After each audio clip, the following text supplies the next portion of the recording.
স্ট্যাটাসে কিন্তু আছে যে আর্মির সঙ্গে মানে 5ই আগস্টের পরে আর্মির সঙ্গে এই বিএনপি সহ রাজনৈতিক দলগুলো বসে একটা মানে আর্মি নির্ভর একটা সরকার গঠনের পায়তারা করছিল, ছাত্ররা সেটাকে বাংলাদেশে মুক্ত মুক্তি। তার মানে কি এগুলি বলার মাধ্যমে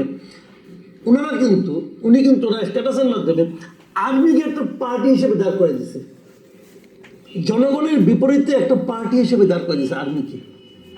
মানে ওনাদের কাউকে পছন্দ হচ্ছে না, আর্মিও পছন্দ হচ্ছে না, বিএনপিকেও পছন্দ হচ্ছে না, কাউকে পছন্দ হচ্ছে না। কিন্তু ওই মিটিংয়ে তো জামাতও ছিল, উনি জামাতের কথা কিন্তু বলে না, বিএনপির কথা বলতেছে।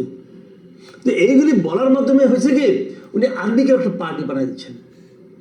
এটা রিস্কি, আমি মনে করি উনি খুবই রিস্কি গেম খেলছেন।